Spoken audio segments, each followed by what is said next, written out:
하나님의 사랑 날보다 영영 못하네.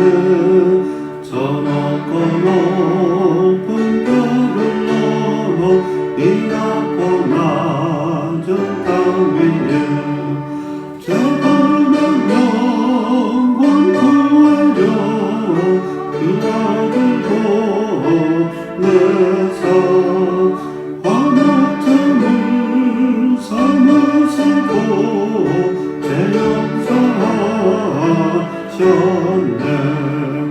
하나님 크신 사랑은 정량다 못하네. 영원히 변치 않는 사랑 성도여 찬양하세. 외로운 시절 지나가고 땅 위에 영화세할 때 주 믿지 않던 영혼들은 큰 소리 외쳐 울어도 주 믿는 성도들에게 큰 사랑 베푸사 우리의 제사 예수님 그 은혜 잊을까. 하나님 크신 사랑은 정량다 못하네. 영원히 변치 않는 사랑 성도여 찬양하세.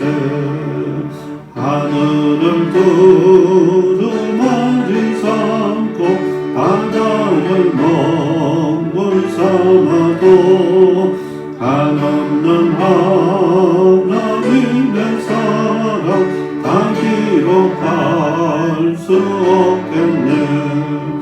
하나님의 크신 사랑 그 어찌 닿았을까. 저 하늘 높이서도 채우지 못하리. 하나님 크신 사랑은 정량다 못하네.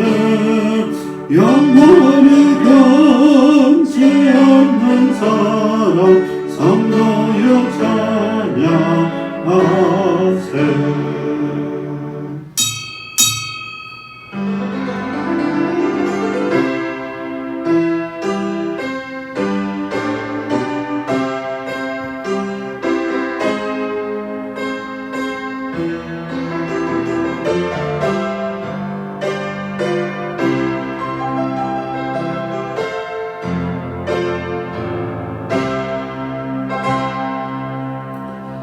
할렐루야. 여호와를 경외하며 그의 계명을 크게 즐거워하는 자는 복이 있도다. 그의 후손이 땅에서 강성하며 정직한 자들의 후손에게 복이 있으리로다. 부와 재물이 그 집에 있으며 그의 공의가 영구에서 있으리로다.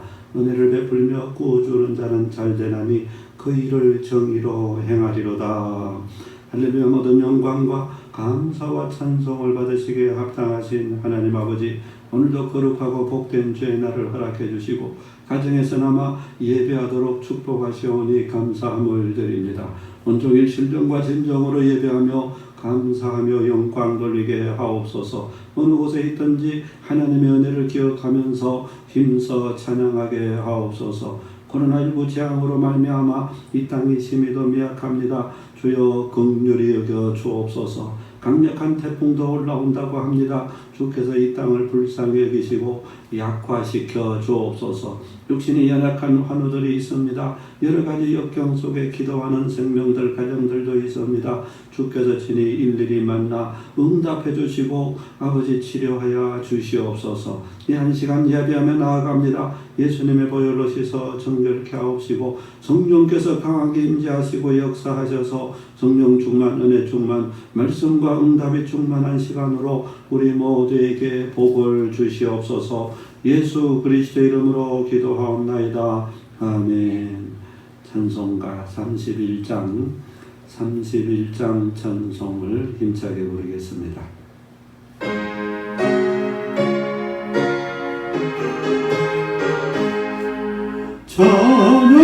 찬양하라 복되신 구세주 예수 백성들아 사랑을 전하세 경배하라 하늘의 천군과 천사 주님 앞에 영광을 돌리세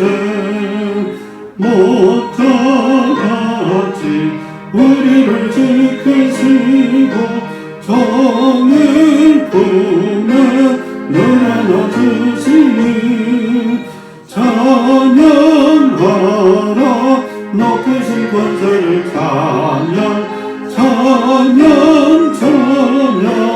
영원히 드리세 찬양하라 복되신 구세주 예수 우리 대신 주님을 당했네 구주 예수 영원한 구원의 소망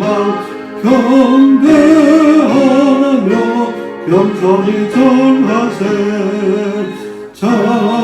찬양하라 우리 제 주신 예수 그의 사랑 하나씩 크셔라 찬양하라 높으신 권세를 찬양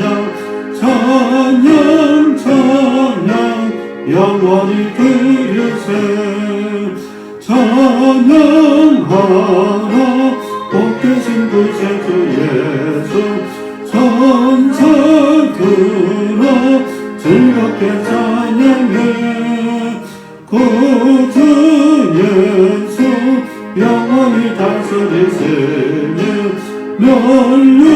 면류관을 주 앞에 드리세 구주 예수 세상을 이기시고 영광 중에 또다시 오시리 찬양하라 높으신 권세를 찬양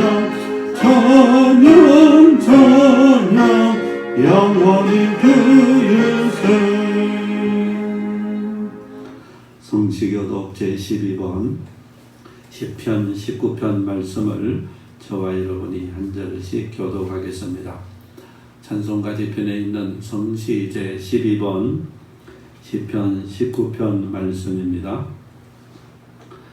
하늘이 하나님의 영광을 선포하고 음성이 그의 손으로 하신 일을 나타내는도다. 날은 날에게 말하고 밤은 밤에게 지식을 전하니 언어도 없고 말씀도 없으며 들리는 소리도 없으나 그의 소리가 온 땅에 통하고 그의 말씀이 세상 끝까지 이르도다. 여호와의 율법은 완전하여 영혼을 소성시키며 여호와의 증거는 확실하여 우둔한 자를 지혜롭게 하며 여호와의 교훈은 정직하여 마음을 기쁘게 하고 여호와의 계명은 순결하여 눈을 밝게 하시도다. 여호와를 경외하는 도는 정결하여 영혼까지 이르고 여호와의 법도 진실하여 다 의로우니 금 곧 많은 순금보다 더 사모할 것이며 꿀과 송이꿀보다 더 달도다. 아멘. 세 번역 사도신경으로 다같이 신앙 고백합니다. 나는 전능하신 아버지 하나님 천지의 창조주를 믿습니다. 나는 그의 유일하신 아들 우리 주 예수 그리스도를 믿습니다. 그는 성령으로 잉태되어 동정녀 마리아에게서 나시고 본디오 빌라도에게 고난을 받아 십자가에 못 박혀 죽으시고 장사된 지 사흘 만에 죽은 자 가운데서 다시 살아나셨으며 하늘에 오르시어 전능하신 아버지 하나님 우편에 앉아 계시다가 거기로부터 살아있는 자와 죽은 자를 심판하러 오십니다. 나는 성령을 믿으며 거룩한 공교회와 성도의 교제와 죄를 용서받는 것과 몸의 부활과 영생을 믿습니다. 아멘. 다같이 자리에 앉으셔서 찬송가 436장 436장 찬송 힘차게 부르겠습니다.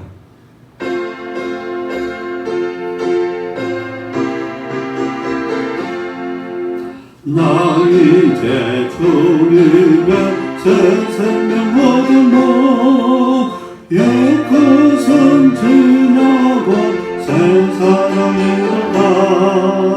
그 생명 내 맘에 강같이 흐르고 그 사랑 내게서 해같이 뱉는다. 영생을 누리며 주 안에 살리라. 오늘도 내일도 주 함께 살리라. 주 안에 감수인 새 생명 얻으니 이전에 좋던 것 이제는 다르다. 하늘의 은혜와 평화를 먹고니 찬송과 기도로 주 함께 살리라. 영생을 누리며 주 안에 살리라. 오늘도 내일도 주 함께 살리라. 산천도 조목도 새 것을 그렸고 죄인도 원수도 친구로 변한다. 새 생명 얻은 자 영생을 누리니 주님을 모신 맘 새 하늘이로다. 영생을 누리며 주 안에 살리라. 오늘도 내일도 주 함께 살리라. 주 따라가는 길 험하고 멀어도 찬송을 부르며 뒤따라가리라. 나 주를 모시고 영원히 살리라. 날마다 섬기며 주 함께 살리라. 영생을 누리며 주 안에 살리라. 오늘도 내일도 주 함께 살리라. 기도하겠습니다. 살아계신 하나님 아버지, 오늘도 아버지 거룩하고 복된 주의 날을 허락해 주시고 이렇게 가정 처소해서 머리를 조아려 주님을 경배하며 찬송하며 예배하며 주의 음성을 들을 수 있도록 그럼에도 불구하고 은혜를 베풀어 주셔서 감사함을 드립니다. 성령님이여, 신이 이 예배하는 처소마다 가정마다 심령마다 충만하게 임재하셔서 만문이 활짝 열려지고 더 깊이 예배하고 더 깊이 주님을 경배하고 주의 음성을 듣는 복된 시간으로, 하늘의 응답을 받는 복된 시간으로 우리 주께서 친히 주장하시고 역사하시고 함께해 주시고 아버지 예배드리는 처소 가정마다 모든 식솔들 가문이 다 구원받는 역사가 나타나도록 은혜 위에 은총들이 펴 주옵소서. 특별히 아버지 한국교회를 위해서 기도합니다. 코로나19 팬데믹으로 말미암아 사상률이 없는 하나님의 재앙으로 말미암아 혼돈 가운데 빠져 있습니다.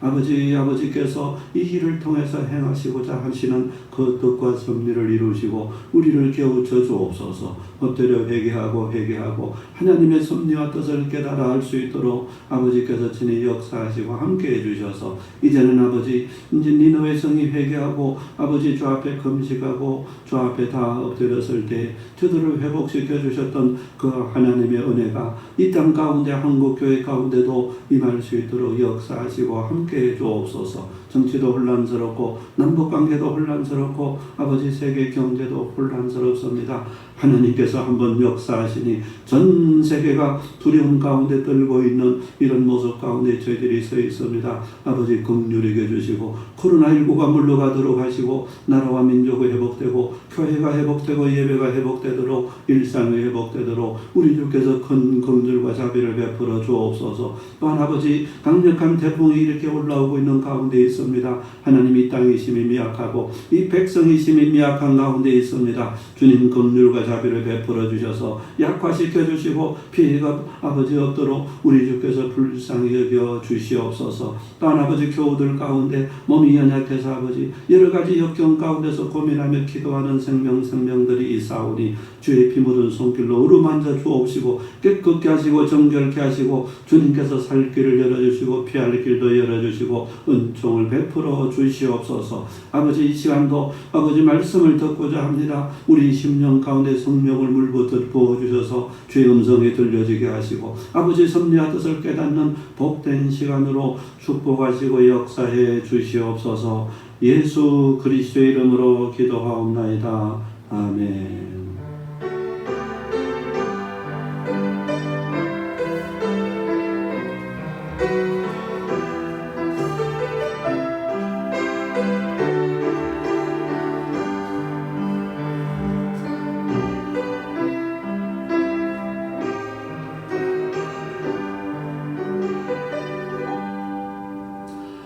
오늘 우리에게 주시는 하나님의 말씀은 디모데후서 2장 1절로 13절까지의 말씀 신약성경 344면에 있습니다. 디모데후서 2장 1절로 13절까지를 저와 여러분이 한 절씩 교독하겠습니다. 신약성경 344면 디모데후서 2장 1절부터 13절까지만 한 절씩 교독합니다. 제가 1절 봉독하겠습니다. 내 아들아, 그러므로 너는 그리스도 예수 안에 있는 은혜 가운데서 강하고 또 내가 많은 장인 앞에서 내게 그런 말을 충성된 사람에게 부탁하라. 내일 또 다른 사람들을 하실 수 있으리라. 너는 그리스도 예수의 좋은 병사로 나와 함께 고난을 받으라.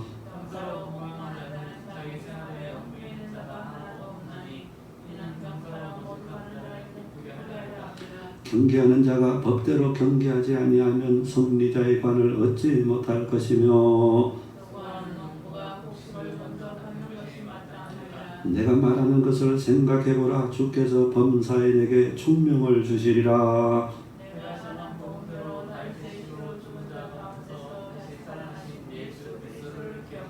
복음으로 말미암아 내가 죄인과 같이 매이는 데까지 고난을 받았으나 하나님의 말씀은 매이지 아니하니라. 그러므로 내가 택함받은 자들을 위하여 모든 것을 참으면 그리스도 예수 안에 있는 구원을 영원한 영광과 함께 받게 하려 합니다. 믿보다 이 말이여, 우리가 주와 함께 죽었으면 또한 함께 살 것이요 남으면 또한 함께 왕노할 것이요 우리가 주를 부인하면 주 우리를 부인하실 것이다. 같이 합니다. 우리는 믿음이 없을지라도 주는 항상 믿으시니 자기를 부인하실 수 없으시리라. 아멘. 할렐루야. 가정 처소에서 하나님 예배하고 주 앞에 앉아있는 모든 생명들에게 더 크신 은혜와 더 크신 축복과 더 크신 응답이 함께 하시기를 주의 이름으로 축복합니다. 성도 여러분, 오늘도 두 가지 예화를 들면서 말씀을 시작하고자 합니다. 먼저는 베트남 전쟁에 참전했던 미해군 특수부대원 데이빗 군인 이야기입니다. 어느 날 야간 공격에 참여했다가 어떤 일이 벌어졌는가. 적군의 기관총 사격을 받고서 허리에 있는 백린 수류탄을 던지려고 팔을 뒤로 젖혔는데 그만 총알이 날아와 가지고 수류탄이 자기의 귀 옆에서 터지고 말았다는 겁니다. 백린가루는 공기와 접촉하면 급속히 연소해 가지고 밝은 빛과 함께 고열을 낸다는 것입니다. 자신의 얼굴이 그만 백린 수류탄에 구워지고 말았다 하는 것. 그럼에도 불구하고 기적적으로 살아남아가지고 하와이로 병원으로 후송이 되었는데 그의 얼굴 속에 박히는 백린가루가 수술 중에 공기와 결합해가지고 또다시 타오르는 그런 역사가 있었다는 겁니다. 그러자 수술팀이 그만 수술용 산소통이 터질까 싶어가지고 수술하다가 다 도망을 가는 그런 일이 있었다는 겁니다. 그럼에도 불구하고 살아남아가지고 중환자실에 누워있는데 머리가 농구공처럼 부어올라가지고 커져 있었고 얼굴은 시커멓게 거울려가지고 누가 누구인지 알아볼 수 없는 그런 상황 가운데 빠졌다. 그런데 그 병원 옆 병실에 부상당한 동료 군인이 같이 입원을 해 있었는데 그 군인은 팔과 다리를 하나씩 잃었고 얼굴도 심히 훼손된 그런 상태였답니다. 어느 날 그 병사의 아내가 미국 본토에서 하와이 병원으로 병문안을 온 것입니다. 병실에 들어왔는데 그녀가 남편을 보고 어떤 행동을 했는가. 결혼 반지를 손에서 빼가지고 탁자 위에 놓고서는 죄송해요. 나는 당신과 살 자신이 없어요. 그리고는 곧바로 병실을 떠나고 도망을 갔다는 것입니다. 그 병사가 어떻게 반응했는가. 상처로 찢어진 목과 입으로 소리를 내지도 못하고 몇 시간 울부짖었다는 겁니다. 그 아내의 행동은 그 병사에게 치명적인 마음의 상처를 남긴 겁니다. 결국 이틀 후에 그 병사가 충격으로 말미암아 죽었다. 동료 병사가 죽고 3일 후에 데이빗의 아내가 병원에 도착을 했다는 겁니다. 아내의 반응이 두려워진 겁니다. 주변 의료진도 긴장을 하기는 마찬가지였다는 겁니다. 그런데 다행스럽게도 신실한 크리스찬 아내는 남편인 데이빗의 처참한 몰골을 보더니 어떤 행동을 했는가. 다가와가지고 얼굴 중에 유일하게 붕대를 감지 않는 부분에다가 키스를 하면서 이렇게 말을 했다는 겁니다. 여보, 그래도 당신을 사랑해요. 그리고 언제까지든지 사랑할 겁니다. 우리가 마음을 합하면 이 어려운 상황도 얼마든지 극복할 수 있습니다. 예수님 안에서 용기를 내시기 바랍니다. 이 아내의 말에 크게 용기를 내고 믿음을 가질 수가 있었다는 것입니다. 아내와 함께 더 깊이 신앙생활을 하고 기도하고 그렇게 할 수가 있었다. 이후 그가 몇 번의 수술을 받았는가 12번의 대수술을 통해 가지고 기적적으로 듣고 볼 수가 있게 된 것입니다. 회복된 이후 그가 어떤 활동을 하고 있는가. 수많은 사람들에게 희망을 전하는 희망 전도사가 되었고 TV 광전에 나와 가지고 이렇게 간증을 한 겁니다. 하나님은 고통당하는 사람들을 하나님의 품으로 이끌도록 죄의 고통을 사용을 하셨습니다. 죄의 고통으로 많은 사람들이 유익을 얻고 선한 영향력을 끼칠 수가 있었습니다. 저는 그 고통의 경험을 어떤 것과도 바꾸지 않을 것입니다. 이런 간증을 한 것입니다. 성도 여러분, 두 아내의 다른 모습과 반응을 통해서 뭘 느낍니까? 현재 우리 모두는 역사상 경험하지 못한 바이러스 재앙 속의 어려움을 겪고 있습니다. 마치 데이빗이 백린 수류탄에 터져가지고 딴 사람과 같은 환자가 되어 고통을 받는 것처럼 우리 모두도 전혀 딴 세상에서 지금 고통을 받고 있는 것입니다. 바로 이럴 때 신앙의 위력이 나타나는 것이 아닌가. 서로 위로하고 서로 격려하고 서로 협력해서 함께 위기를 극복해 나가야만 되겠다. 부탁드립니다. 데이빗 아내와 같은 성숙한 크리스찬들이 되셔가지고 이 땅을 위로하고 이 땅을 치료하고 이 땅의 많은 사람들에게 힘과 용기를 주는 복된 심령들이 다 되시기를 주의 이름으로 축복합니다. 두 번째 여는 도로시 딕스라고 하는 아주 병약한 여성이 있었답니다. 도로시가 얼마나 병약했는가. 29살의 한참 나이에 폐병으로 그만 사형 선고를 받았다는 것입니다. 요즘은 폐병 병도 아닌 것입니다. 약으로 얼마든지 치료할 수 있지만은 몇십 년 전만 해도 폐병은 불치병이었던 것입니다. 당신은 앞으로 몇 년밖에 못 삽니다. 의사로부터 사형 선고를 받았다. 그래서 그녀가 어떻게 했는가? 영국으로 요양하러 건너갔답니다. 요양하면서 성경을 몇 차례 정독하고 그렇게 한 것입니다. 그러면서 하나님 앞에 계속해서 질문을 던졌다는 것입니다.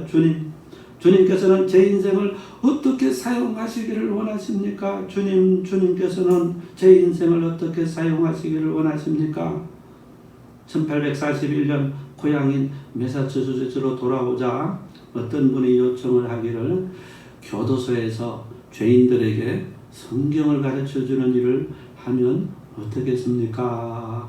부탁을 받고 그때부터 교도소에서 성경 공부반을 인도를 했다.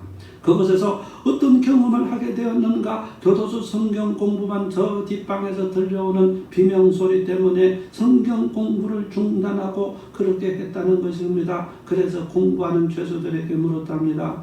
누가 도대체 지르는 비명입니까? 죄수가 답을 합니다. 선생님, 저들은 정신병자입니다. 입에 재갈을 물려야만 합니다. 그런 답을. 이 말을 듣고 놀란 그녀가 간수에게 그 정신병자들을 한번 만나볼 수 있겠냐고 간청을 한 것입니다. 처음에는 반대를 했는데 자꾸만 간곡하게 부탁을 하고 하니까 드디어 허락을 해줘가지고 그리고는 정신병동에 들어가서 그 사람들을 만나보게 되었는데 너무나도 놀랐다는 겁니다. 차가운 감방 안에 두 여인이 누더기를 입고 쇠사슬에 묶여 있는데 한 명은 75세 여자 노인인데 거의 벌거벗은 상태고 한 명은 18세 어린 소녀였는데 떨면서 사정을 한 겁니다. 선생님, 제발 도와주십시오. 저를 살려주십시오. 이렇게 요청을 합니다. 이 광경을 지켜본 도로시가 간수에게 물었답니다. 왜 저들이 저렇게 동물과 같은 대우를 받아야만 합니까? 그렇지만 교도소 관계자들은 정신병자들이라 어쩔 수 없다고만 답을 했다는 겁니다. 그녀가 집으로 돌아와가지고 옷가지와 담요를 가지고 왔습니다. 교도소 직원들에게 따뜻한 난로를 요청을 했지만은 저들은 정신병자란 이유로 거절을 했다는 겁니다. 저들은 이런 대접을 받을 자격이 없는 인간 쓰레기일 뿐입니다. 그런 답만 한 겁니다. 이 충격을 받은 도로시가 도시마다 가가지고 이제 정신병자들을 조사를 합니다. 각 도시마다 정신병자들이 어떻게 대우받고 있는지를 살펴봤더니만은 거의 대등소이했다는 겁니다. 더 큰 문제는 일반 사람들이 이런 문제에 신경조차도 쓰지 않는다는 사실이었던 겁니다. 결국 문제를 알게 된 도로시가 이 일에 자기 사명으로 알고 뛰어든 겁니다. 관계 자료를 체계적으로 모아가지고 의회에 가서 저들의 실상을 국회의원들에게 알린 그녀의 노력으로 점점 사회가 이 일에 관심을 갖게 되었고 이런 노력이 외국까지 퍼지게 되었습니다. 영국, 캐나다까지 정신병자들에게 사람들이 관심을 갖는 계기가 되었고 그것뿐만 아닙니다. 교황청 바로 옆에 정신병자들이 수용된 지하 감옥이 있었는데 교황을 만나가지고 저들의 처우 개선을 요구한 겁니다. 허락을 받아냈습니다. 드디어 전 세계 곳곳마다 정신병자들을 위한 전문 병원들이 이 여인으로 말미암아 세워지게 되었다 하는 것입니다.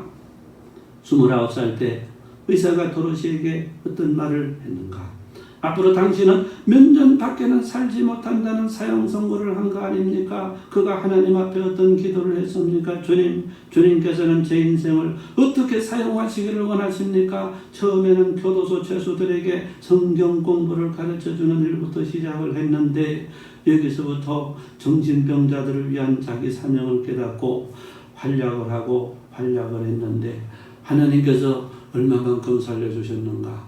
80세가 훨씬 넘도록 장수하도록 축복해 주셨고 19세기 미국의 위대한 사회개혁자 도로시 딕스가 되도록 축복해 주셨다는 사실입니다.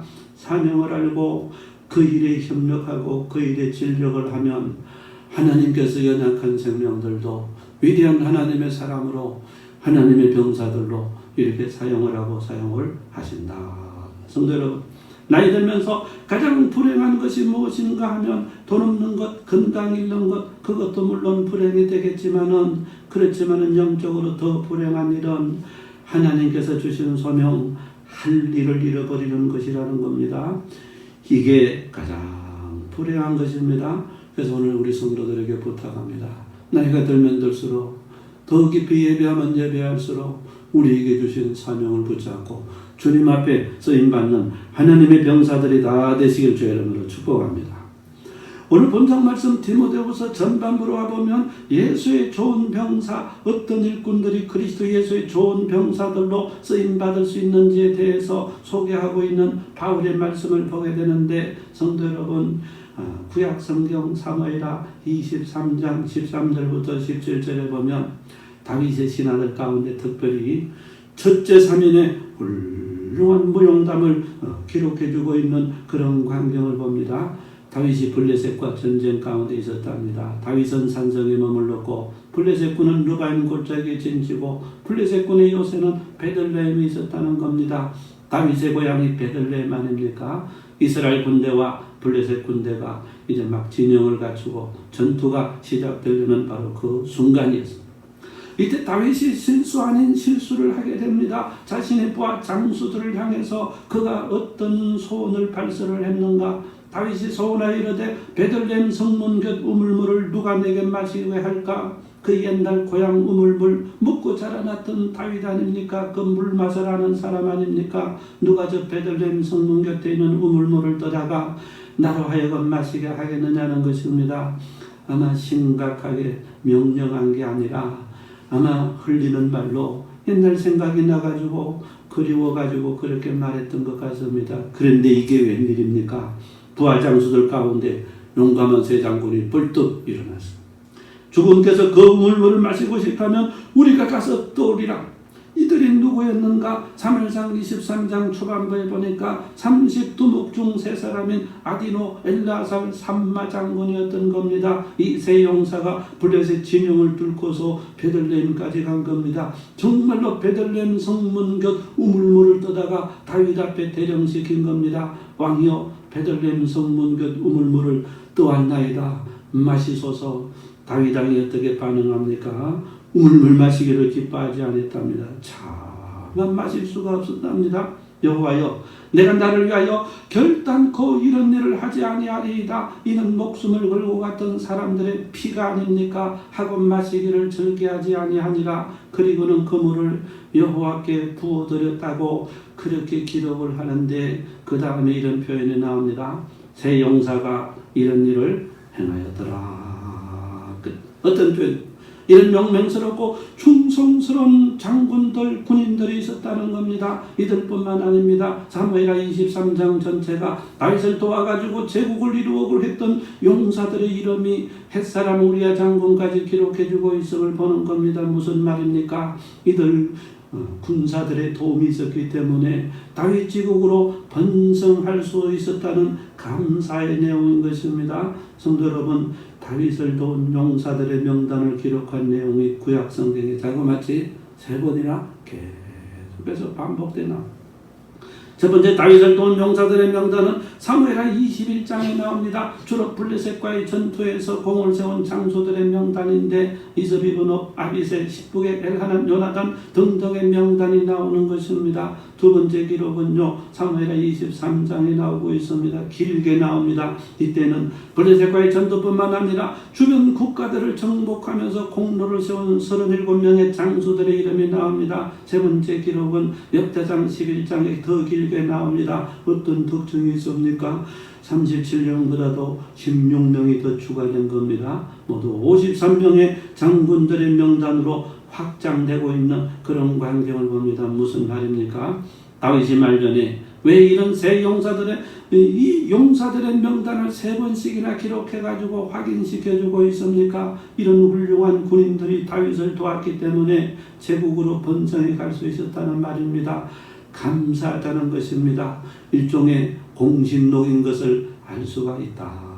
그래서 오늘 본장을 통해 가지고 신약시대 믿음의 큰 장군이었던 사도 바울이 소개해주고 있는 예수 그리스도의 좋은 군사들의 면면을 살펴보도록 그렇게 하겠습니다. 과연 사도 바울은 어떤 사람들을 좋은 병사라고 소개해주고 있는 좋은 병사의 정체성을 살펴보고 좋은 병사들은 어떻게 쓰임받는가 쓰임받는 방법도 살펴보고 그 결과 좋은 병사들에게는 어떤 상급이 주어지고 있는가 상급까지 살펴보면서 이 시간에 주시는 하나님의 음성 듣도록 그렇게 하겠습니다.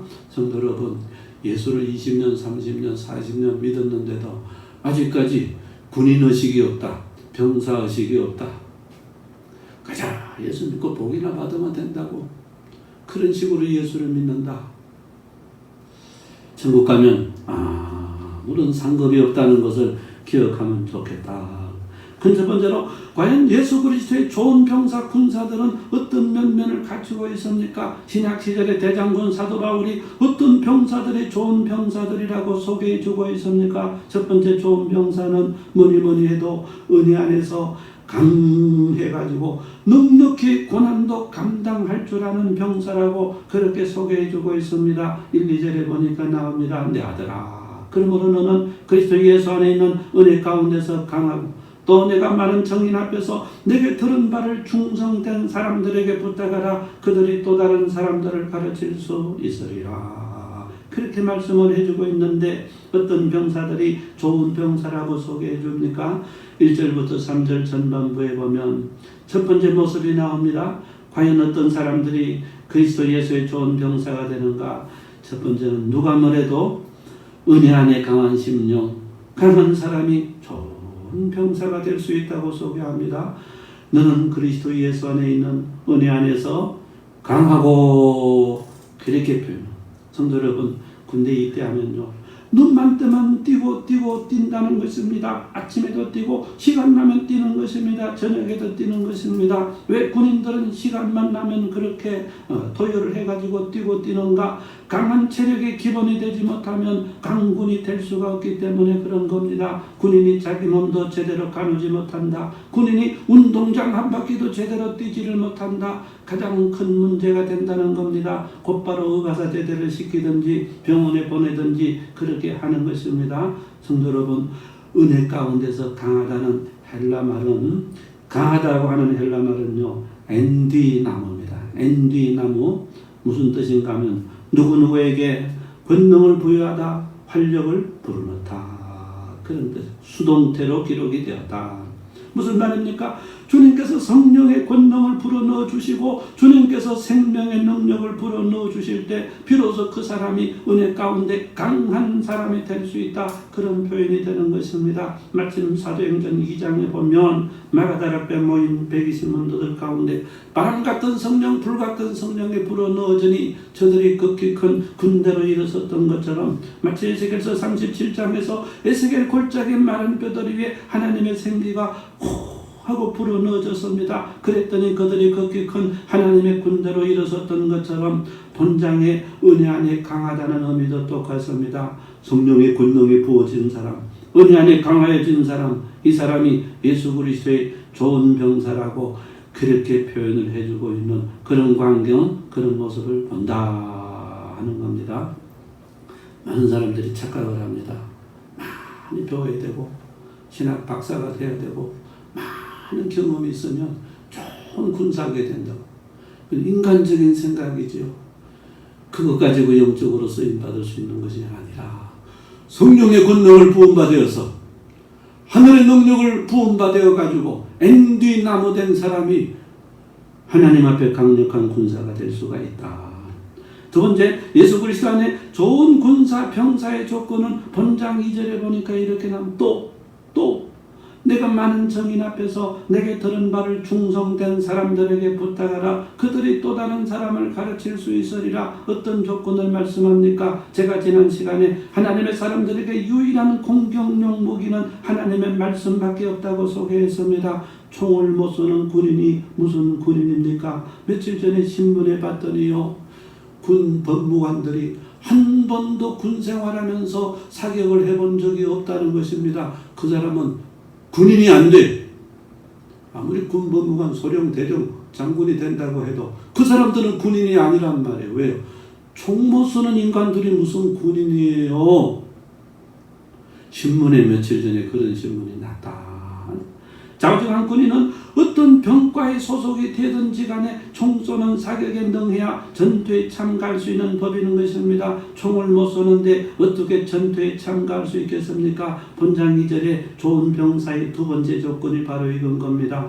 배운 바 하나님의 말씀을, 공격용 무기를, 우리말로 말하면 쉽게 총을 여러 사람들에게 잘 전가하고 부탁하고 잘 누구든지 만나든지 말씀의 총을 잘 쏠 줄 아는 사람, 누구든지 간정을 잘하는 사람, 다시 말씀드려서 말씀의 총을 잘 쏘는 병사가 최고 좋은 병사라는 것입니다. 1년 동안 한 번도 전도한 일이 없고 간정한 일도 없고 전도한 일도 없다. 총 쏜 법이 없다.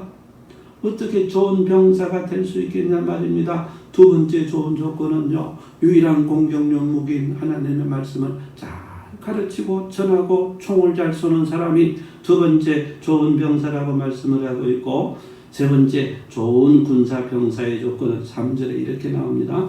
너는 그리스도 예수의 좋은 병사로 나와 함께 고난을 받으라. 어떤 조건을 소개하고 있습니까? 좋은 병사는 여러 가지 고난과 역경도 잘 감당해내는 병사라는 것입니다. 가끔가다 내비실이나 특수부대 훈련하는 것을 보게 되면 혹독한 과정을 거치는 그런 광경을 보게 되는데, 왜 이런 혹독한 과정을 거칩니까? 특수병들로 그 어떤 역경도 능히 극복해내도록 하기 위함이라 하는 것입니다. 오늘 우리 한국교회 착각이 여기 있습니다. 그저 복만 받고 치료만 받고 그저 좋은 것만 먹고 죽었다 깨어나도 고생은 안 하고 고난은 안 받고 험한 일은 안 하려고 그러고 좋은 병사가 아니라 하는 말씀입니다.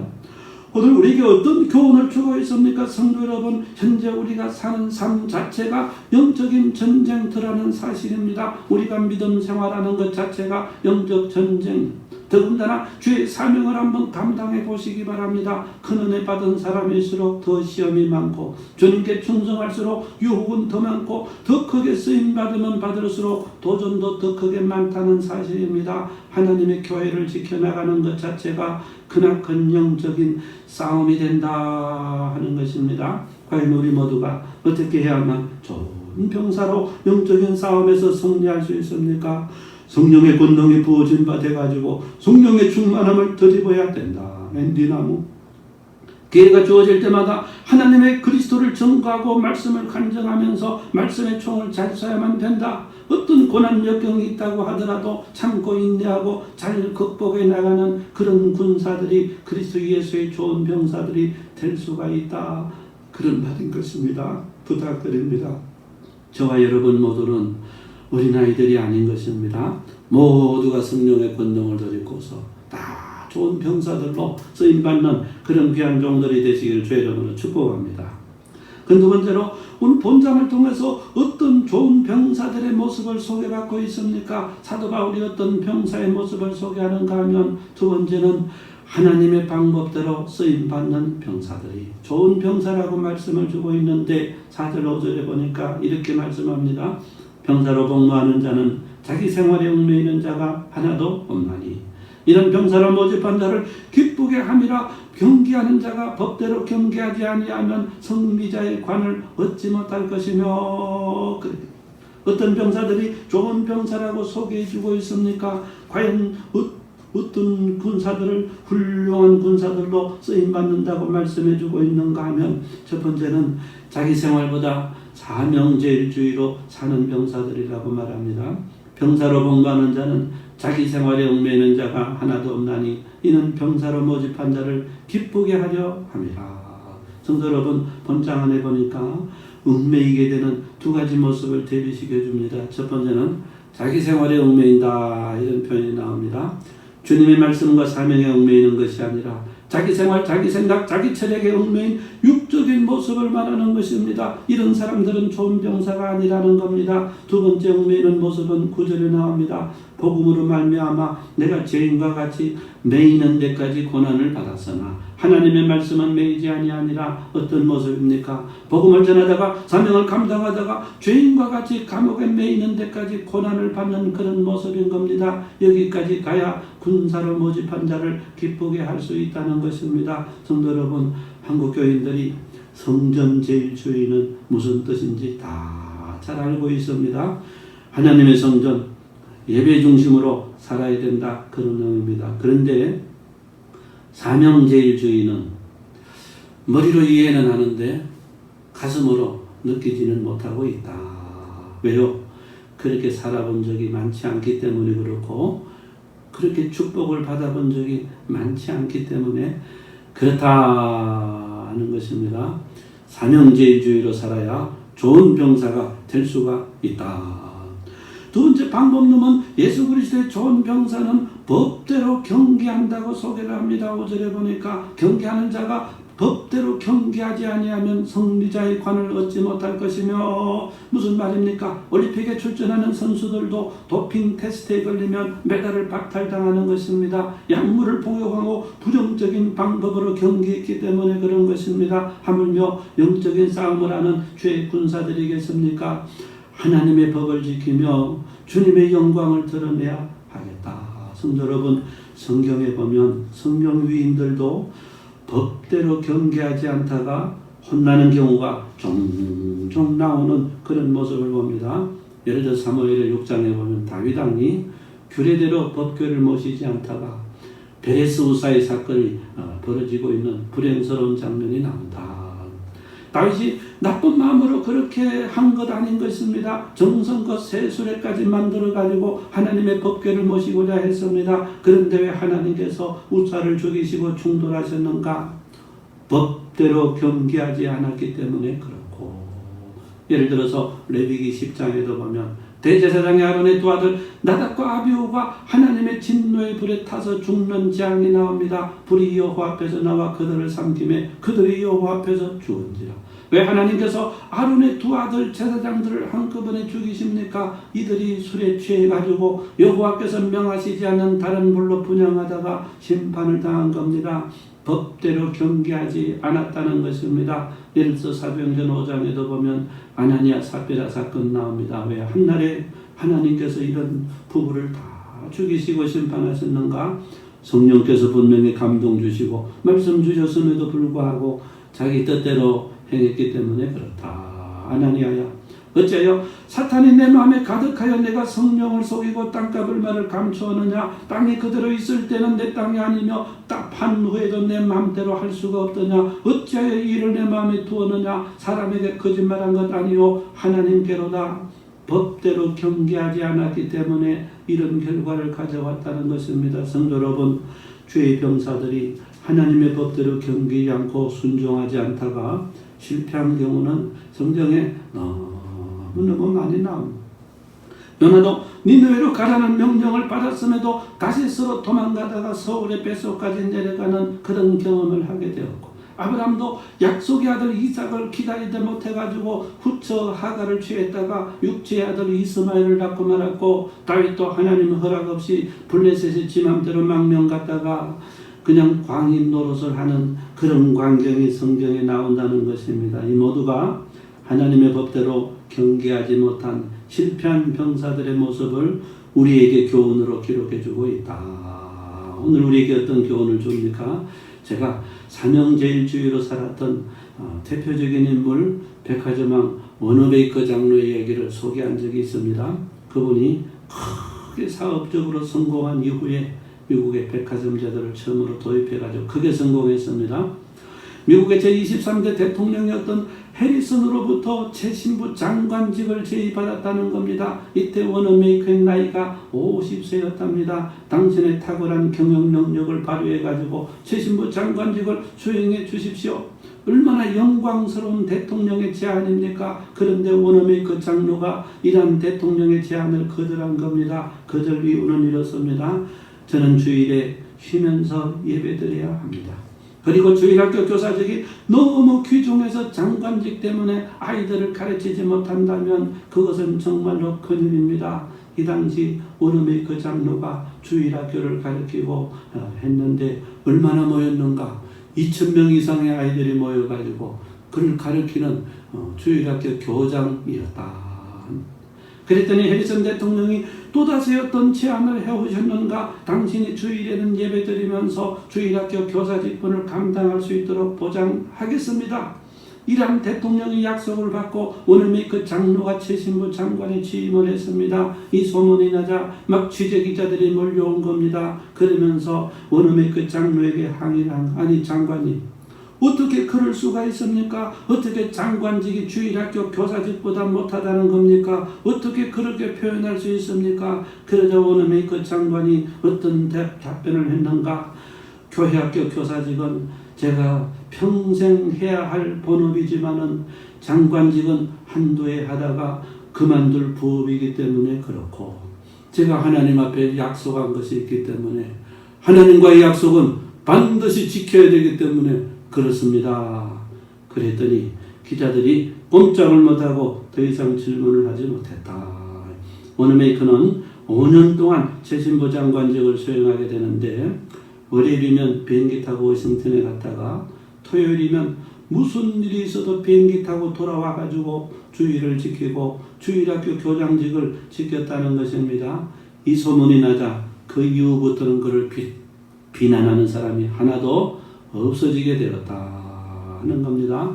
성도 여러분, 이분은 하나님의 군사로서 사명제일주의로 산다는 것이 무엇인지, 복음에 매인다는 것이 무엇인지, 하나님과의 약속을 지킨다는 것이 무엇인지를 아는 그리스도의 병사였다 하는 것입니다. 그래서 부탁드립니다.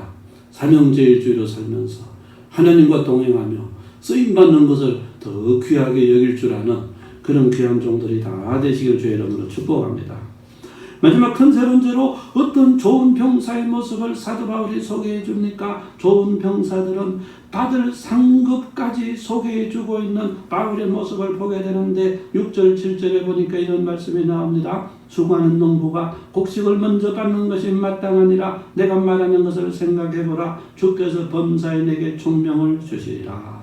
좋은 병사로 쓰임받은 후에는 어떤 상급이 있답니까? 본장 6절에 보니까 수고하는 농부, 좋은 일꾼들이 상급을 먼저 받는다. 그런 말씀 주고 있는데 과연 어떤 상급을 말씀하고 있는가? 먼저 신약의 경우 바울 자신이 받게 될 상급은 디모데후서 4장 7절 8절에 이렇게 나옵니다. 자신이 어떤 상급을 저 천국 가서 받는다고 고백을 합니까? 나는 선한 싸움을 싸우고 나의 달려갈 길을 마치고 믿음을 지켰으니 이제 후로는 나를 위하여 의의 면류관이 예비되었으므로 주곧 어려우신 재판장이 그날에 내게 주실 것이며 내게만 아니라 주의 나타나심을 사모하는 모든 자에게도니라. 성도 여러분, 바울이 삼층천 체험을 하고 난 이후에 정말로 많은 변화가 있었다는 것입니다.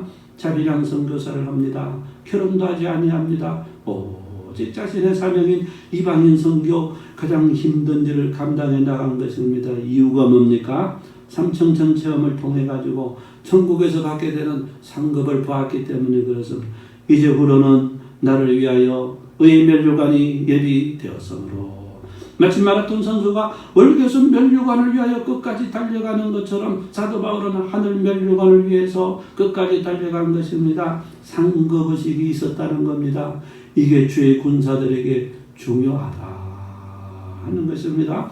두 번째 경우는요, 창세기 15장에 보면 하나님께서 아브라함에게 주시는 상급의 말씀이 나온다 하는 겁니다. 15장 1, 2절 이후에 여호와의 말씀이 환상 중에 아브라함에게 임하여 이르시되 아브라함아 두려워하지 말라. 나는 내 방패요 내 지극히 큰 상급이니라. 그런 말씀이 나오는 것입니다. 배경을 간단하게 설명을 하도록 합니다. 창세기 14장에서 아브라함은 군사들을 거느리고 쫓아가서 사로잡혀간 조카 롯과 그의 가족과 모든 재물을 되찾아온 것입니다. 318명의 군사들을 데리고 가가지고 북쪽의 5땅의 무리를 격파한 겁니다. 승리하고 돌아온 아브라함이 어떤 행동을 하는가? 거룩한 제사장 멜기세덱의 축복을 받고서 11조를 드렸습니다. 소돔왕의 물품 전리품을 네가 가지고 가고 사람들은 내게 보내라는 제안, 당시 시절로 봐서는 당연한 제안을 거절한 것입니다. 내가 지극히 높으신 하나님께 손을 들어 맹세하노니 네 말이 내가 아브라함으로 치부하게 하였다 할까 하여 내게 속한 것은 실 한 오락이나 들매꾼 한 자락도 가지지 아니하리라. 네 것 다 가져가라. 성도 여러분, 전쟁에서 승리한 아브라함에게 왜 이렇게까지 합니까? 관례상 전쟁에서 승리하면 그 모든 전리품은 누가 다 가져가도 아무 할 말이 없는 것입니다. 그럼에도 불구하고 다 돌려보냈답니다. 내게 상급 주실 분은 오직 하나님이시라는 겁니다. 네가 나로 치부하여 했다. 그런 말 못하도록 하겠다.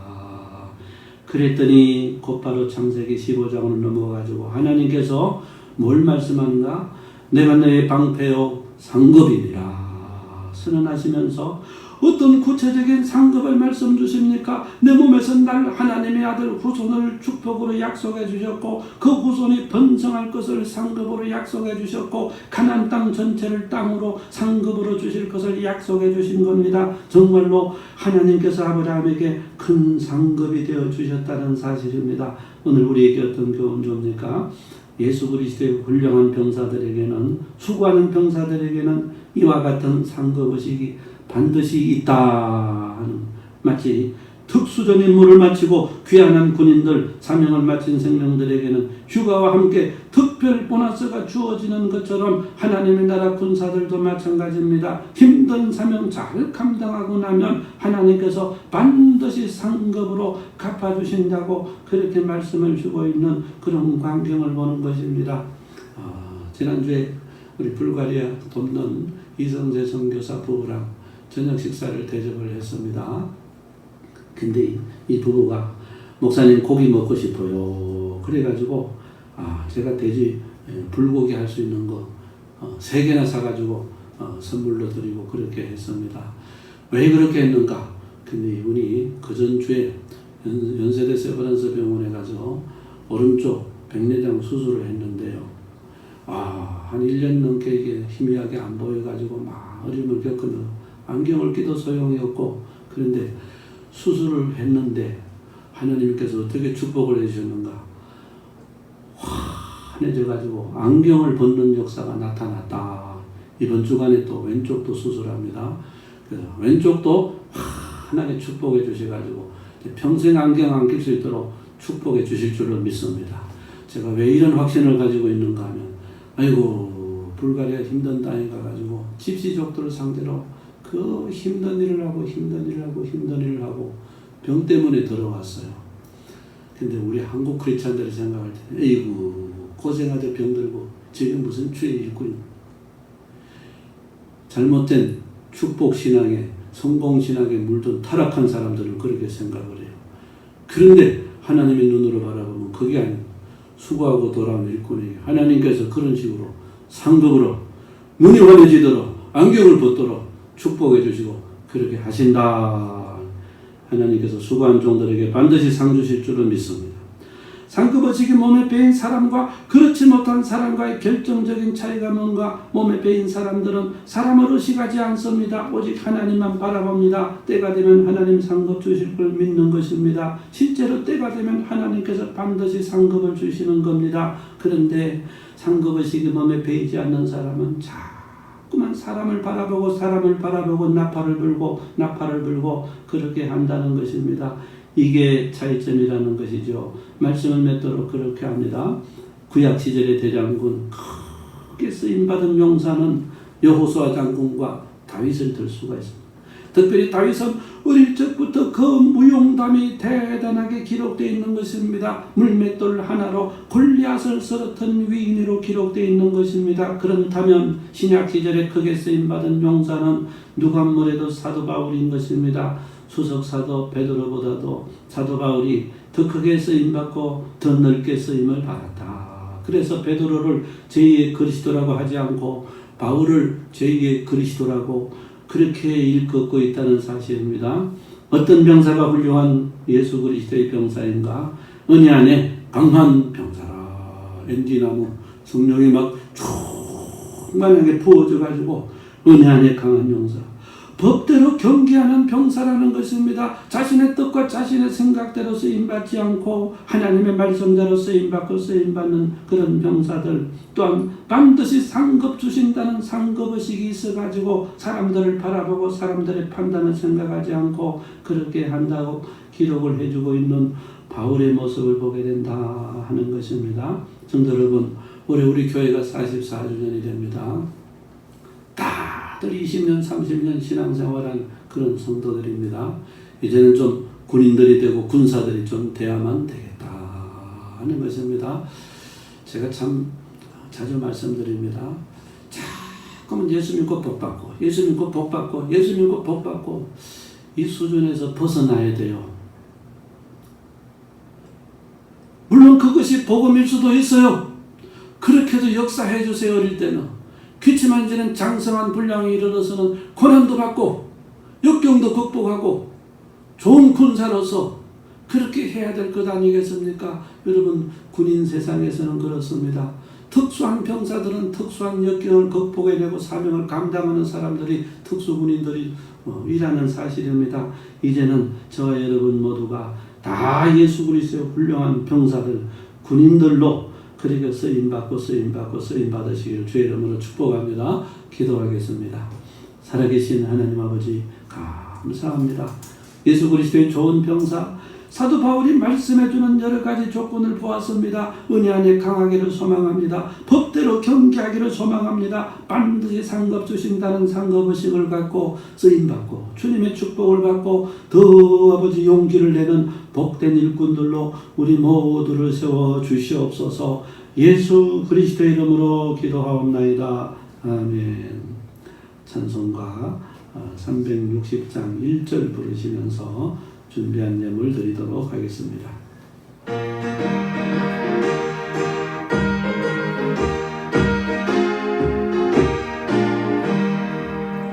행군아 발소리에 주의 어려 나서니 십자가의 군기를 높이 듣고 나가세. 서는 싸움 다 싸우고 너의 면류관 받아서리라. 서는 싸움 다 싸우고 너의 면류관 예루살렘 성에서 면류관 받으리.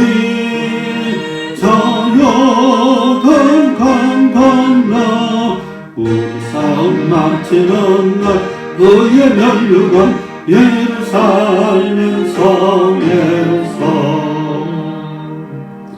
드린 예물 위해서 기도합니다. 아버지, 오늘도 거룩하고 복된 주의 날 주시고 처서 가정에서 예배를 드리지만은 거룩함으로 받은 축복 아버지 구별해서 하나님 앞에 예물로 드리는 손길들이 있습니다. 우리 성도님들 가정마다 축복해 주셔서 코로나19로부터 지켜주시고 태풍으로부터 지켜주시고 더 강한 믿음으로 축복해 주셔서 다 이 역경과 고난과 여러 가지 환경까지라도 믿음으로 아름답게 극복하고 승리하는 가정들, 더 크게 아름답게 쓰임받는 가정들, 상급받는 가정들로 축복해 주시옵소서. 예수 그리스도의 이름으로 축복하면서 기도하옵나이다. 아멘.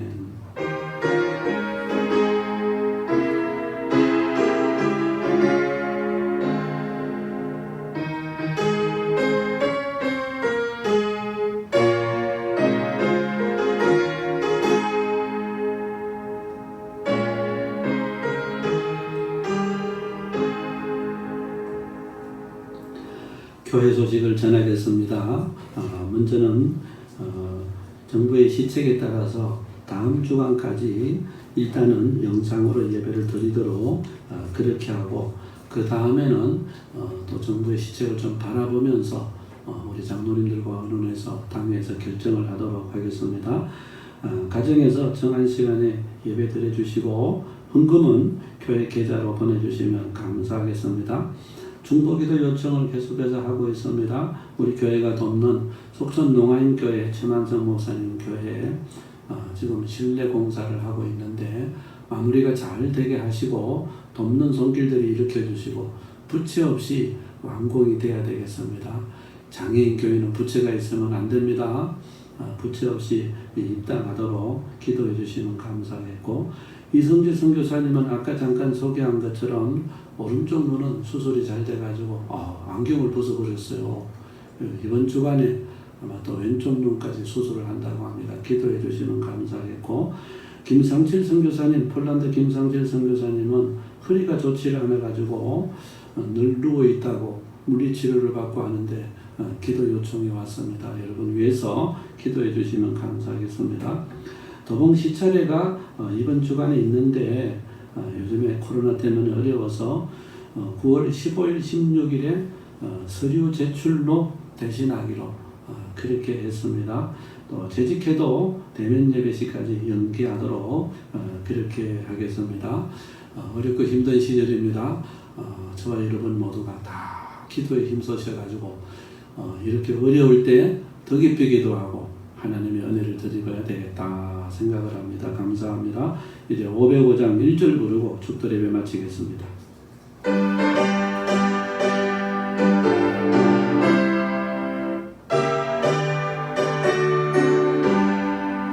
온 세상 위하여 나보름 전하니 만 백성 모두 나와서 주 말씀 들으라. 죄 중에 빠져서 헤매는 자들아 주님의 음성 듣고서 너 구원하리라. 전하고 기도해 매일 주님 되리라.